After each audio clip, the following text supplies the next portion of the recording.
Good morning. How are we doing this morning? Glad that you are here. I hope you enjoyed the weather the last 2 days. I'm sure you shoveled or snowblowed a few times this weekend, and so we're glad that you made it here this morning. Today we're finishing up our series, Clarity in the Chaos, on our first part in the book of Genesis. We'll be in Genesis chapter 11 this morning, is where we'll be looking at the story of the Tower of Babel.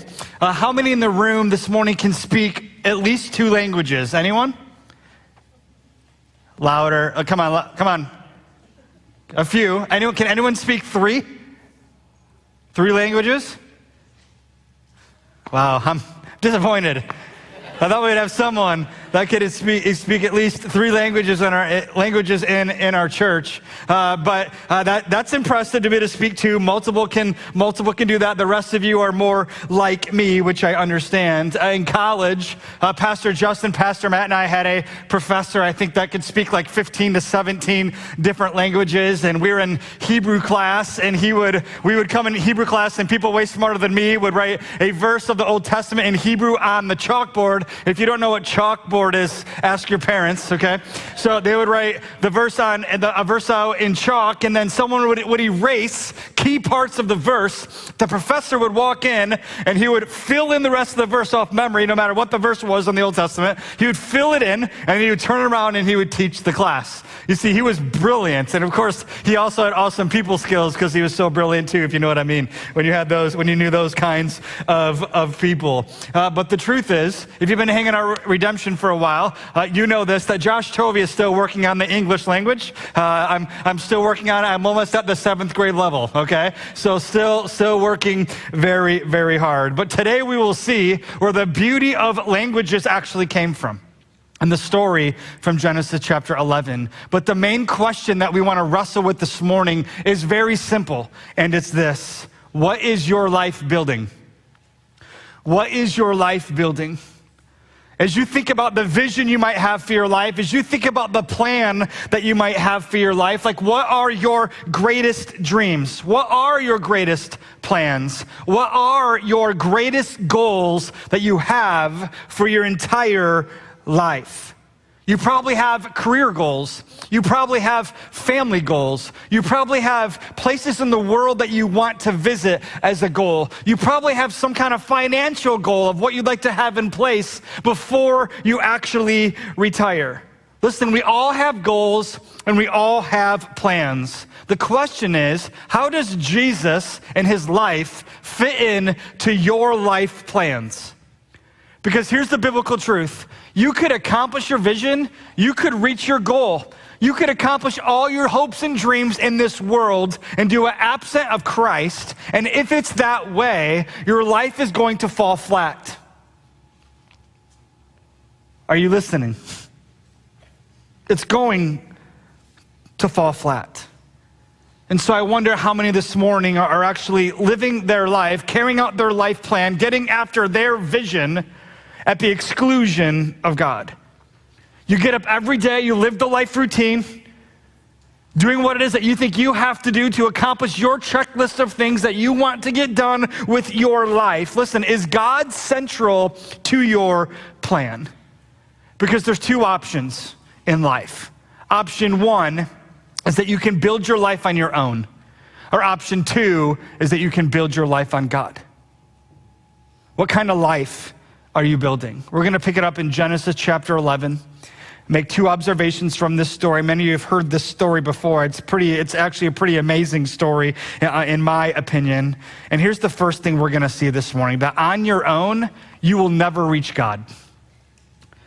Let's take a look at the text. Genesis 11, verse 1 and 2, it says, "Now the whole earth had one language and the same words.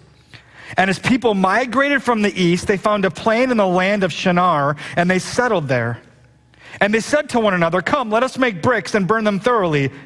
And they had brick for stone and bitumen for mortar. And they said, 'Come, let us build ourselves a city and a tower with its tops to the heavens, and let us make a name for ourselves, lest we be dispersed all over the face of the earth.'" And so in verse 1, we learn this: that the whole world had one language, that they all settled in one place. By the way, whose plan was it for them to settle in the same place? Was it God's plan or was it man's plan? In the text, we can make this observation. It was man's plan.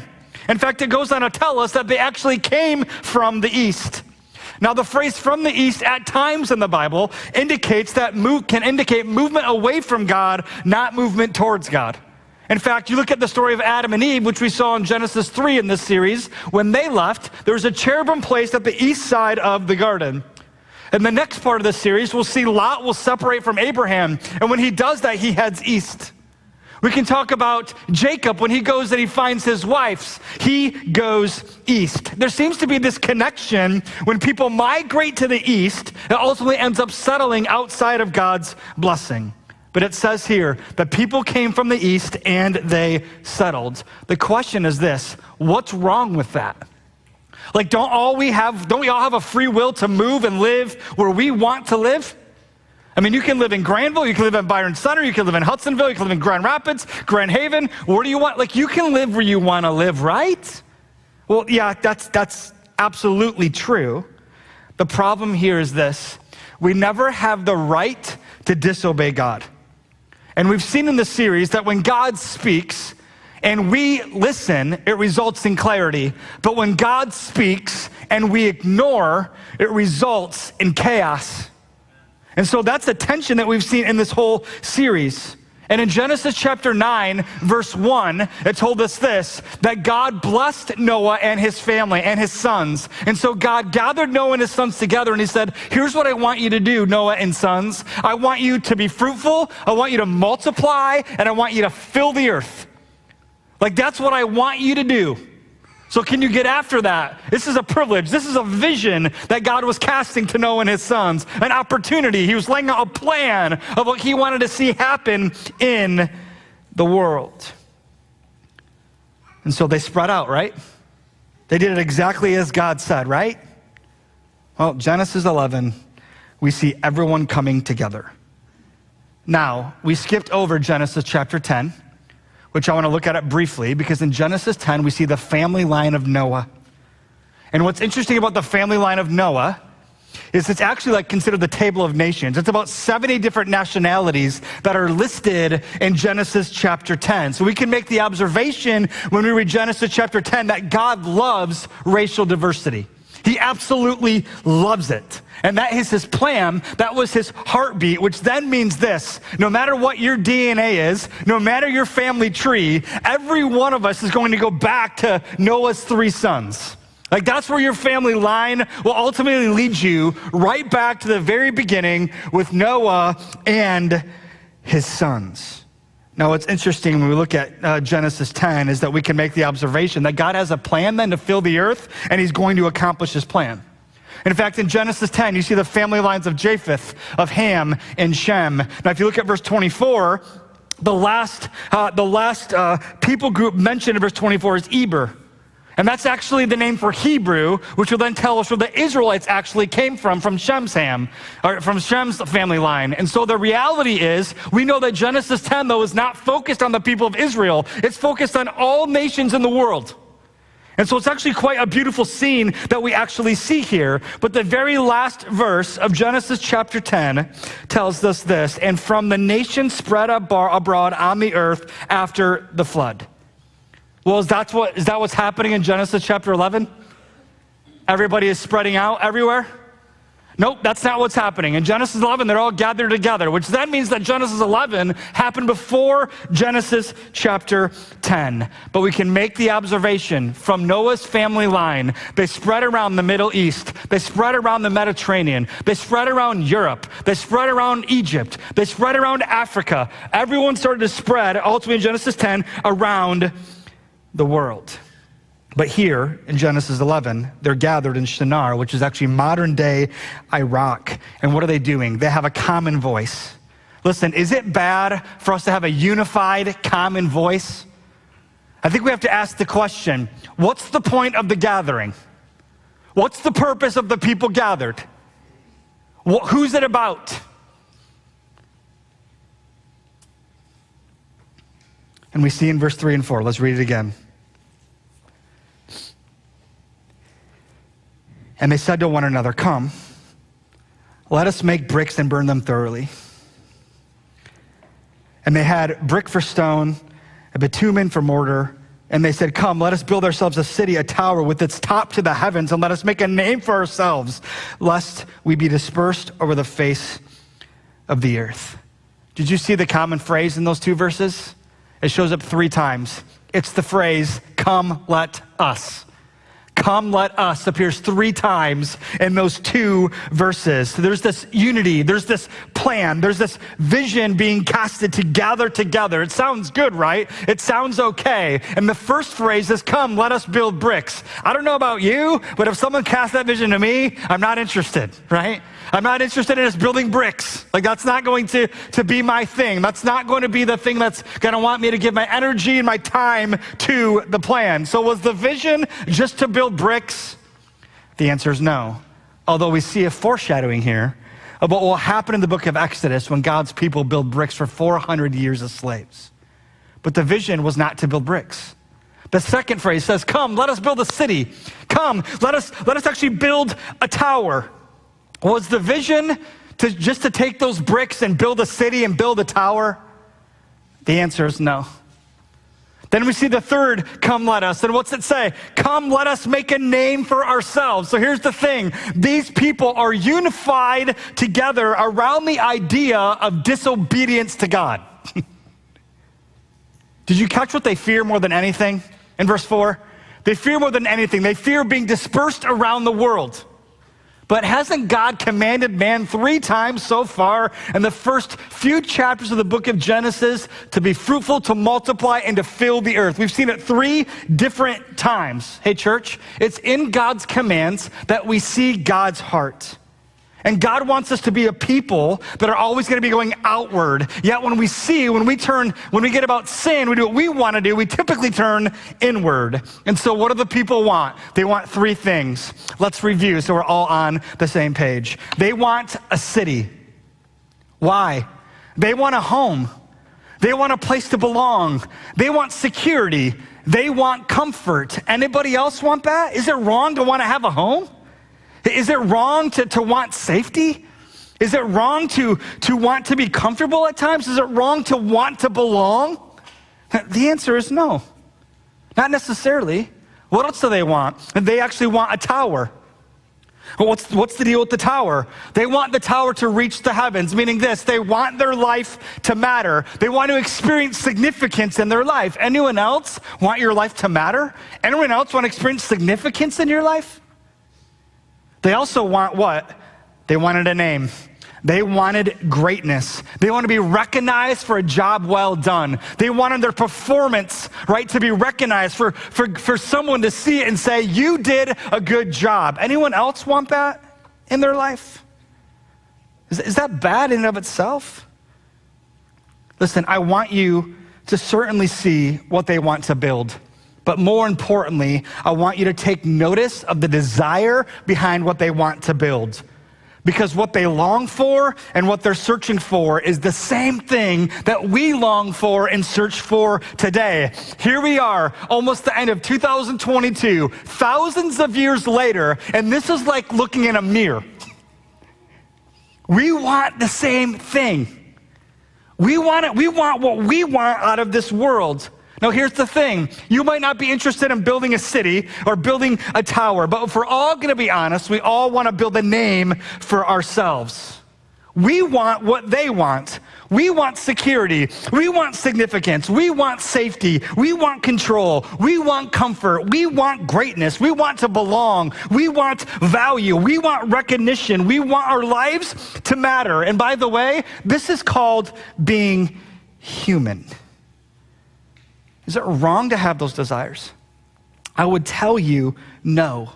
But here is where we see the tension and the framework of sin starting to come clear for us. And what I mean when I say sin, here's what sin is in this text right here. Sin is trying to find something outside of God that can only be found in God.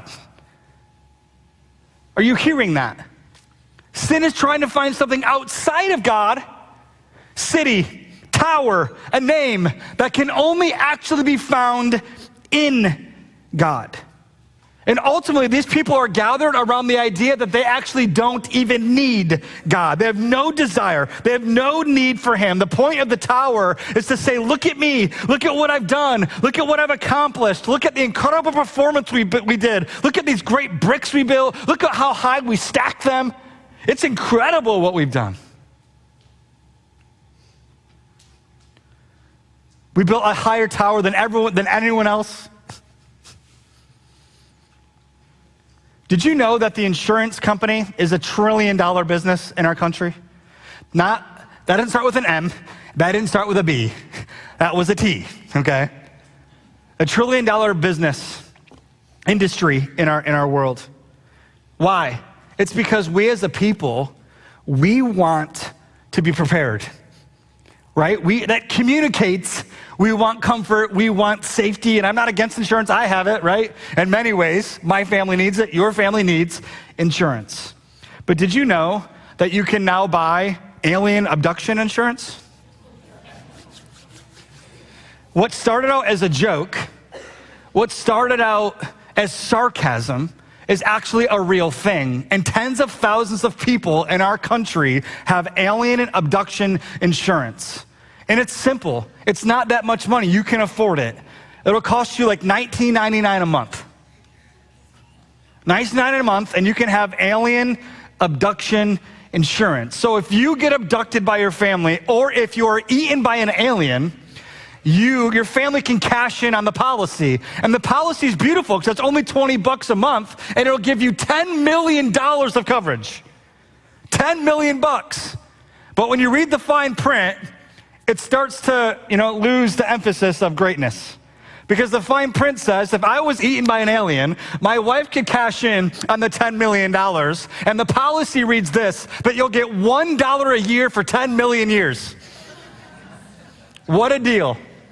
Yet tens of thousands of people in our country have alien and abduction insurance. Why? They want to make sure we're all safe, right? Safety. Listen, 3 times in this text so far, we see the idea where it says, come, let us. And in that statement of come, let us, at the core of that is actually pride. And that's what's true for many of us. Most of us want to build our life on what we absolutely want. It's my desires, not God's. It's my strength, not God's. It's my glory, not God's. Have you noticed, as a little test for us all, have you noticed how we as American people use social media? Have you noticed that we typically use social media, the posts that we make are about this desire to want to feel significance? Right? That's typically what they're actually about. Or on some level, we want to feel and experience greatness. We typically don't make posts that will result in humiliating us. Is that fair for me to say? You don't post hashtag, my doctor still says I'm 25 pounds overweight. Typically don't say that, right? On the spiritual side, you wouldn't say hashtag, I haven't read my Bible in over a month. Probably not your post. You wouldn't say hashtag, I've made every decision only for me this whole week. Only thinking about myself. Like, you wouldn't probably say that. You wouldn't say hashtag, my marriage isn't in a great place and it's totally my fault. We don't make those kinds of posts because those things result in things that we don't want. We typically make posts about what we want to receive, some kind of significance or recognition or greatness. But this text is incredibly helpful for us because if we could step back, if we could zoom out of our life, we would realize that what we've been searching for our whole life is found in God. In fact, that what you've been reaching for all in this world outside of God can actually only be found in God. And you've actually been searching and reaching for God. Even if you had no interest, you've been searching and reaching for him without even knowing it. Church, what if we took time this morning and on the screen, we went down the rows and we asked you to share your greatest sin struggle, and we all felt free to do that, and we all listed them out, and then we probably have 100 different repeats in the room, right, for our all different sin struggles, but we could list them all up on the screen for every one of us to actually see them. What would that show us? What would we learn from that exercise? I think we would learn something important, that our sin tendencies exist simply because you're searching for something in sin that can only be found in God. By the way, have you ever been disappointed by what sin delivered to you? Have you ever been disappointed that it didn't actually give you what you wanted? In other words, the taller you build your tower, the harder that tower is going to fall. It's going to be a long way down for some of us. And so if I could summarize this whole series, I would say it this way. If you live for the glory of yourself, it's going to result in chaos. If you live for the glory of God, it's going to result in clarity. The choice is absolutely yours. And so this desire here to build a tower up to the heavens, I think is less about wanting to reach God, and it's more about wanting to replace God. Because if I can reach God, if I can build higher than what God actually is, I just devalued him and I replaced him.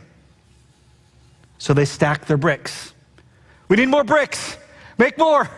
Let's keep going. Let's build it taller. Let's build it wider. Let's reach as high as we can possibly reach and see if we can prove that we too don't need a savior. Does it sound familiar? Hey, church, God will never be impressed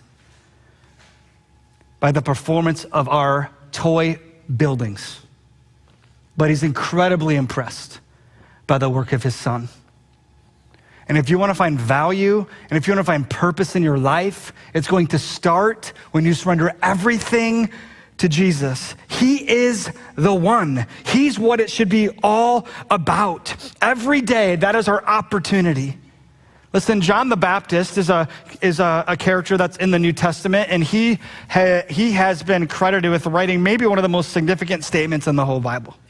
It's actually a statement that gave vision to his life. It's a statement that spoke to why he was breathing and why he existed. It gave purpose to why he was walking on the earth. And the statement is this, in John 3:30, John the Baptist said, he, speaking of Jesus, must increase and I must decrease.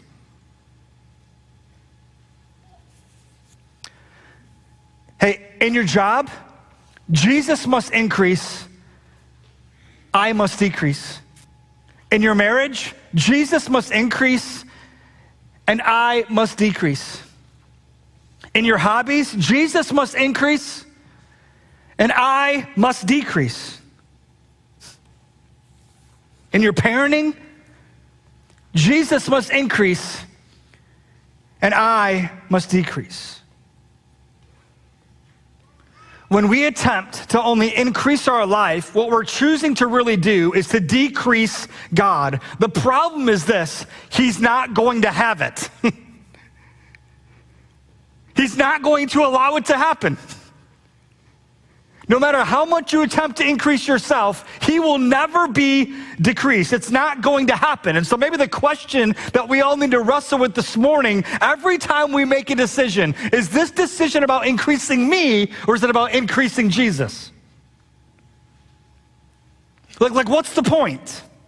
Because here's the thing, you can't increase you and him at the same time.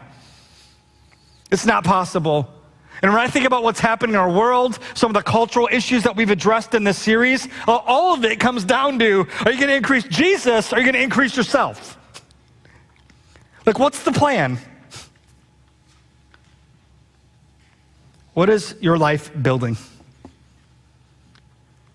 Here's the second thing we'll see this morning, is that on God's own, he came down to reach us. I want us to look at this amazing part of the story in verse 5. Look at what it says with me. It says, and the Lord came down to see the city and the tower which the children of man had built.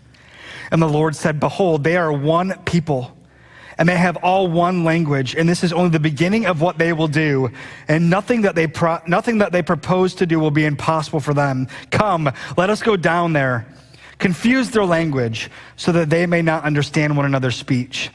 So the Lord dispersed them from all over the face of the earth, and they left off the building the city. Therefore, its name was called Babel, because there the Lord confused the language of the earth, and from there the Lord dispersed them all over the face of the earth. Listen, verse 5 is wild to me, because what's happening in verse 5 is there's a switch, there's a change. You see, the focus was on earth. The focus was on earth's view, looking up at the tower, looking up at the city that they were building. But now what we see is heaven's view. We see God actually looking down towards earth. And so think about what's actually happening here. From earth's perspective, it's amazing, right? It's an amazing city. How many of you have walked downtown Granville before? Okay, simple question, all right? Some of you have been downtown Granville.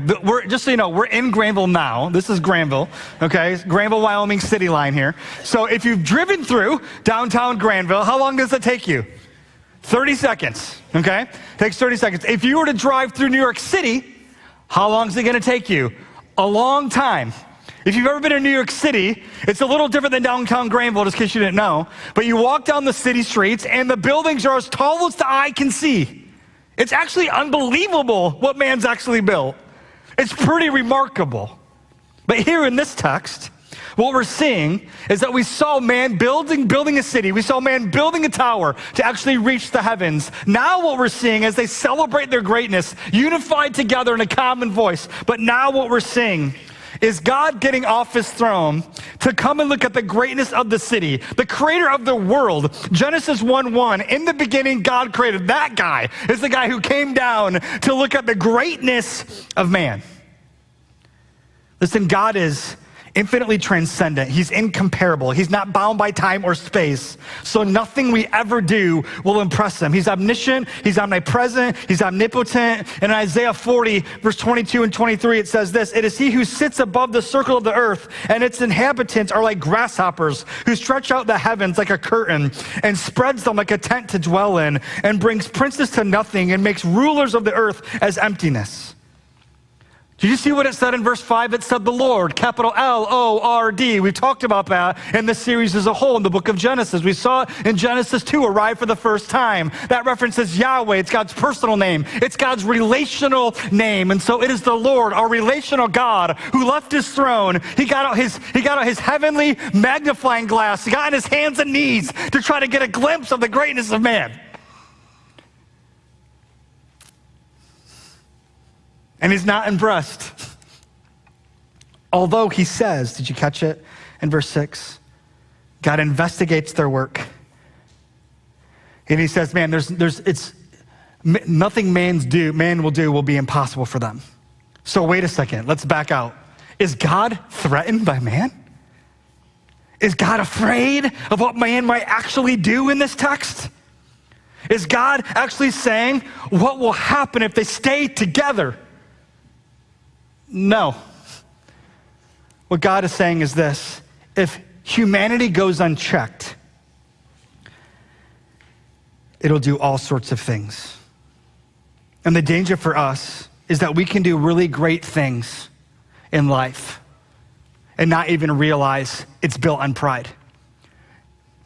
And the reason we don't realize the pride, is because we're just stuck on our greatness. We're looking at all that we've done, all that we've accomplished. We're very proud of what we've done in our life. And while we're focused on all the good and all the great, we're missing out on the reality that all of that was built on pride.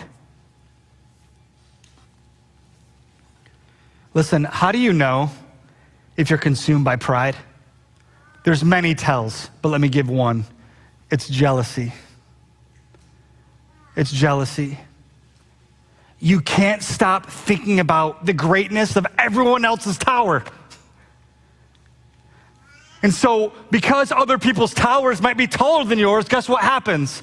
You're driven, right, to build a tower that's taller than their tower. And so you're gonna build more bricks, you're gonna work more hours, you're gonna do whatever you have to do, so one day you can sit back and say, my tower is taller than everyone else's tower around me.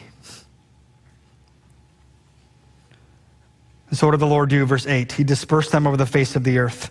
Verse 9, therefore its name was called Babel, because the Lord confused the people. He gave them language, and he dispersed them all over the face of the earth. Hey church, multiple times in the Bible, you can see it in Acts specifically, multiple times in the Bible when we see people gather under their own accord, it typically goes bad. And that's exactly what's happening here. And so what does God do? God comes down and he carries out judgment, not final judgment, But he also shows grace and he shows mercy, because what God does is God comes down and he graciously scatters the gathered. He says, here's what I'm going to do. I'm going to spread everybody out all over the rest of the world. Like, that's his heartbeat. He's going to accomplish his plan. Now, here's the thing. Did you catch what it said at the end of verse 8? They left off building the city, which means this: the city was never finished and the tower was never finished. And isn't it wild that God didn't send lightning down to burn up the tower? God didn't send lightning down to destroy the city.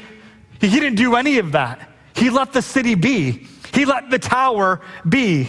They walked away from all of it. God did not destroy the tower. And I find it interesting that God did not tear down the tower. It just sat there and it just rotted away. Listen, what are your greatest towers of disappointment in your life? What are your greatest towers of disappointment? Because for these people, it was a tower of pride that simply then existed as a monument. I'm sure some of you have been to Washington, D.C. I've not had the privilege to go there yet, and you've seen all sorts of monuments that speak to our country. Maybe you've been to Rome and you've seen the Colosseum, monument. Maybe you've been to China and you've seen the Great Wall, monument. Maybe you've been to England and you've seen Stonehenge, monument, right? People gather, millions of people a year, to see these things. What's the point of a monument? Listen, the point of a monument is to communicate a message about what happened in the past to inform our present reality. That's the point of all monuments. You see, here's the thing. When we look at the monuments that we've actually built, we could say this, that what you're looking for was never actually found in the tower, but it's found in a God who loves you deeply. And Babel means confusion. In fact, by the way, from Babel, we then get the word Babylonian, which is one of God's greatest enemies in the Bible. And their heartbeat in Babylon was to actually destroy God and decrease God in any way possible. In fact, it's in Babylon that their imagination went wild when it came to inventing sin. All things that are actually inside us. Yet we see in Genesis chapter 11 that every single kingdom, no matter how great the king, is going to bow down before the king. That's what's going to happen. That's the story we see often in the Bible, that only Jesus is going to be increased. Everybody else is going to fall on their face before him. In Zephaniah chapter 3, verse 9, it says this: "For at the time I will change the speech of the peoples to a pure speech, that all of them may call upon the name of the Lord and serve him with one accord." In other words, here's what God's going to do. God's going to build a greater tower. God's going to build a greater city. In fact, in Revelation chapter 7, verse 9, we see tens of thousands of people gathered from every part of the world, every nation, every tribe, every tongue, all gathered around in the throne room around the Lord. And this time, they're not speaking one language, gathered on a tower to proclaim their own awesomeness, but they're gathered on the throne, proclaiming the awesomeness of the Lord in one voice, in multiple languages, bringing glory to the Lord and declaring how great he is. You see, what happened in Genesis 11 is that God scattered the gathered. But at the end, what God's going to do is he's going to gather a people, and he's going to do something that is only of him. And he's going to receive all the worship, and he's going to increase, and he's going to increase. And that's all that he's going to be about. No longer scattered, but gathered, worshiping Jesus in one voice, yet many languages. Yet, we could turn to Acts chapter 2, and we could see the reversal of Babel. In Acts chapter 2, we see Pentecost. And at Pentecost, what we have is people from every part of the world gathered together. And the disciples are waiting for the promise of the Holy Spirit. And the Holy Spirit then arrives on the scene and invades the life of the disciples. And the disciples then speak in tongues. And they speak in tongues in such a way that everybody in the world around them, from every nation, every tribe, could hear the gospel message in their own language, in their own native tongue. It's a reversal of what's happening in Genesis chapter 11. God having his greatness declared. God saying, Jesus is real. Jesus is the one who can save you. Jesus is the one who brings you into the kingdom. And I'm building something that is so epic that I'll never compare to anything the world has ever seen. And so our gospel takeaway this morning is this, is the good news is that even though we can't go up to God, he still came down to us. So is it possible? In Genesis chapter 11, we actually see the Christmas story. Is it possible that Genesis chapter 11 tells us this, that no, you'll never reach me, but I will certainly come down to you? Is that not the message we have seen right here, that sinful man could not find a way to get to God? So what did God do? God came down. He invaded humanity through the birth of a baby named Jesus. You can't go up to God. God came down to you. And so the question as we close is this: will you surrender your pride to God? Will you surrender your pride to God? Hey, church, typically we respond to our pride in one of three ways. Typically, the first thing we'll do is that we'll blame the idol. We'll say, you know what? I did not look in a good enough place for what I wanted. I actually chose the wrong idol. I'll make a better choice next time. We blame the idol. Or in our pride, what will we do? We'll blame ourselves. Here's what we'll say: this sounds good, but it's not good. We'll say, I'll work harder next time. I'll clean up my act. I'll do better. I'll prepare better to put forth a better performance. Or thirdly, we blame the world. And what we do when we blame the world is we actually just give up. And we blame the world, we end up actually embracing the world. And guess what happens in this stage? You'll start to self-medicate because you're never finding what you actually want in this world. And so maybe for you, that's just shopping like crazy, or it's eating like crazy, or it's sex, or it's hobbies, or it's alcohol. It could be drugs. It could be overworking. It could be crazy exercise, whatever it is that you throw yourself into because you're not finding what you actually want. These are the three options: blame the idol, blame yourself, or blame the world. None of them provide hope. Could there be? Can there please be a fourth option? You see, I think option 4 is this, is that you own your sin and you surrender to God. You own it. God, I've been looking in the wrong places for you. God, I've been searching and I've been searching and I've been searching for these things that are good things in and of themselves, but they're actually sinful things when I try to find them outside of your will and outside of your kindness. And you lay it all at his feet, like the wise men did when they came and saw baby Jesus, and they set it down.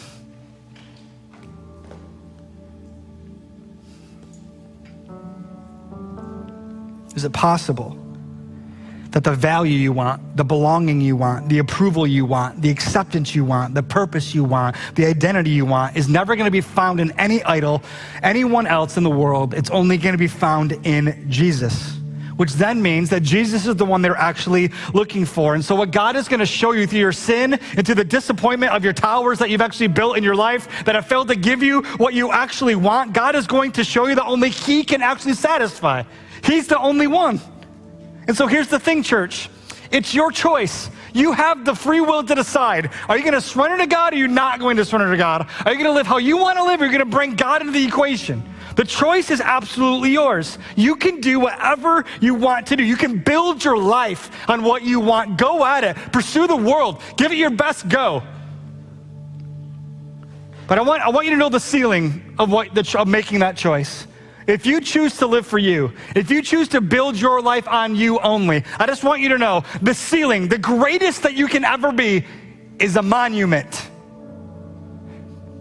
And your family might gather on that monument and they might be able to share a great story about how awesome dad was and how awesome mom was or how great grandpa was, and generations might be able to tell how great a story she was in business, or how great this person loved their family, or how great they weren't serving their neighbors, or whatever you want to say. Man, the monument's so great to honor what they did. Who cares what you did? Who cares? You're going to die. And it's not going to matter. You're going to become a monument, and your best decision in life That's the ceiling for you to live how you want to live. That's it. That's the best vision you could have for your life, is that people remember something great about you, and it informs them. It informs nothing in their life in the now. Or you can choose this. I'm going to build my life on Christ, because what he offers and what he gives and what he grants is better than anything I've ever experienced in this world. That everything I've actually been searching for is actually found in him. Do you want to be a monument, church? Or do you want to be a son and daughter of the King, who lives eternally in a kingdom with a king who reigns on the throne, who always has your best interest in mind, who will give you purpose and value like you've never had it before in your life? What kind of king are you looking for? Let's pray. Jesus, I want to thank you for your love for us. And I want to thank you for the story of Genesis chapter 11. I want to thank you for your word as a whole and the things that we've been able to see in this first part of the book of Genesis for us, Lord. It speaks to everything we face in our culture, Lord. Lord, I want Redemption Church to be a people that want to find our identity in you. As much as we enjoy monuments as a humanity and learning history, Lord, I know this. I don't want my life to be a monument. I want it to have more purpose than that. Lord, I want to live my life in such a way where you are king in my life, and what people will remember is not anything about Josh Tovia, but about the one that Josh actually loved the most. And so, Lord, I just want to pray for the room this morning of those who don't know you, of those who have been living their life pursuing all sorts of idols and pursuing all sorts of ways to find value and purpose, Lord. But ultimately, I want to pray that you'll shine the mirror into their face, into their heart, for them to see their own brokenness, and that they will own that and say, today's the day that I want to have a relationship with Christ. I want to be all in. And I pray, Lord, that the attitude of our hearts this morning will be one of surrender. In your name, amen.